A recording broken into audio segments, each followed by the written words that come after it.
I'm Charlie Rockwell, and I play keyboards in The Rising Storm. The other members of the band are Tony Thompson, Bob Cohen, Rich Weinberg, Todd Cohen, and Tom Sheft. In 1965, we were all in the same dorm, and I don't remember whose idea it was, but we ended up forming a jug band, which was the BBA jug band. Bishop, which was the name of our dorm, Buddies Association. It was really, I think, more for fun and something to do collectively. And we had the wash tub bass, and we had a variety of percussion things. And it was amusing for us and fun for us, and hearing the kazoos and all of that. And we covered songs that were, on the radio at the time, but we did them with those kinds of instruments. We had so much fun in the BBA jug band that we thought we would continue. Well, when we were first getting the band together, we had a difficult time in finding a rehearsal space. At Andover at the time, there was a specific building that the music department was in, and there were many practice rooms, but they didn't want us to practice there. So what we did was we left the basement-type windows unlocked. So in the evening, we then could surreptitiously open the window and crawl through the window into a practice room. At some point in time, it became okay for us to be in there. Either we got caught, or the powers that be sort of relaxed the rules a bit. Once we got going, essentially we started in the dorm, and we would get together in Tony's room, and we'd decide what kinds of songs we wanted to play, and we would work them out. And remember, at the time, everything was violent, and so we had a difficult time, if you will, kind of figuring out parts when we were covering songs, because you'd hear something, what was that? And you'd have to pick the needle up and move it back and put it down. Oh, okay, I think I get that. And so it took us a while to figure things out. And part of that was that we said, we don't really have to play the songs just the way that they are on the record. So we began to make songs our own. And as time went by, Tony and Bob became very interested in writing. And so we began to write our own songs. Tony and Bob would have the fundamental idea, and they'd write the words and the song structure, and then we would each sort of work on our own parts and talk about it. Was just a lot of fun doing that. We kind of got our big break because the band that was originally scheduled to play, their key guys got on academic probation.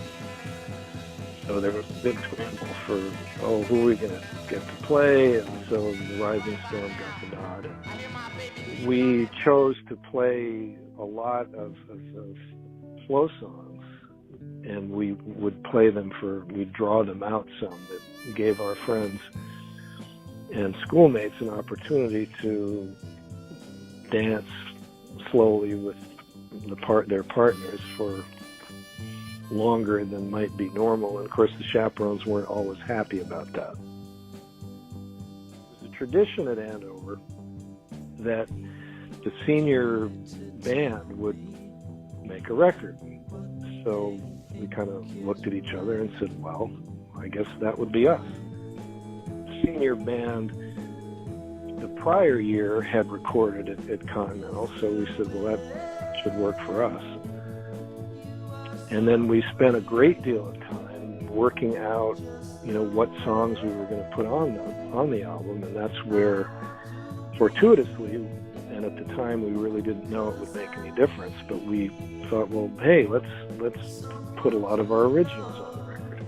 If we had put out an album entirely of covers, I think it would have been rather sort of ho-hum.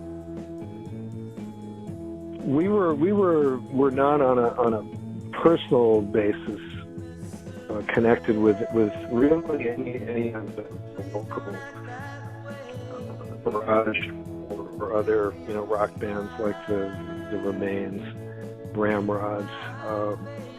We were isolated in a way, being at a boarding school, and we didn't get out that much. As far as I'm concerned, I never met them or got to any of their concerts, but we really enjoyed their music, and therefore chose to cover some of their songs. The reception to the album, I thought, was fundamentally favorable. Again, it was very localized because the distribution was so small. I mean, we had 500 copies, and I know Richard Lass, and his grandmother probably bought most of them. I would say that we had a favorable reception. I personally remember, though, being absolutely horrified when I heard the album for the first time. When we were listening to it and it was sounding great, and we got to Frozen Laughter, and it starts out with this, "Honey, is that you?" Honey, I almost is that you? died. I was so upset because it wasn't supposed to be that. When we left, Tony said to John, who was engineering, he said, "What I want this to be is I want it to say very quietly, 'Henry, is that you?'" And John said, "Sure, I'll get my wife to do that.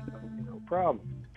So we left thinking that that's how it was going to come down, and then it didn't come down that way, and it certainly has become very much a part of the song, but it was definitely not, we didn't intend it to be that.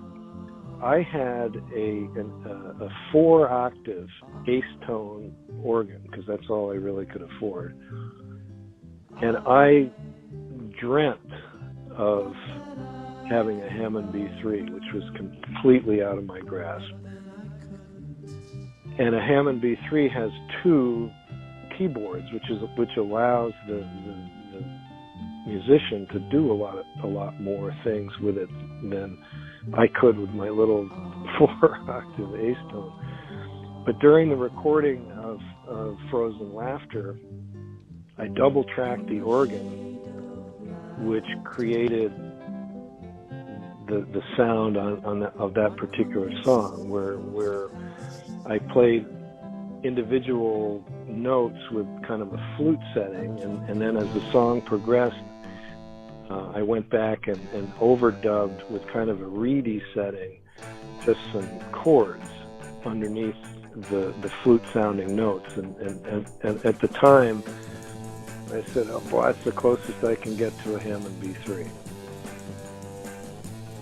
Gosh, I believe that the most I've heard that the record sold for was about $6,500, and I guess about 6 months ago, I got an email from a guy in Germany asking if I had a copy of the album that I would sell him.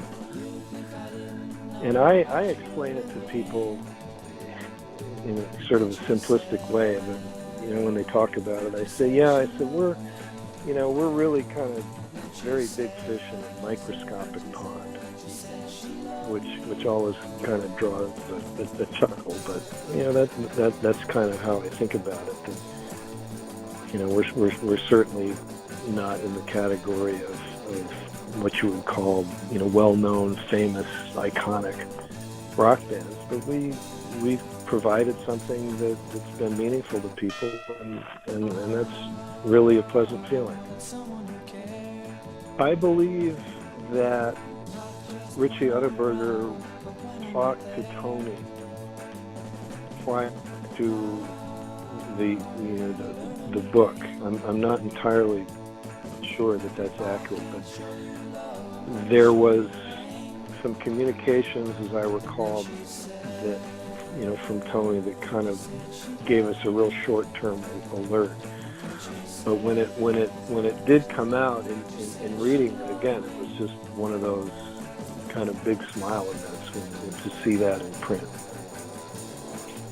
Just so many years now of being 50 from our recording session with Tom before.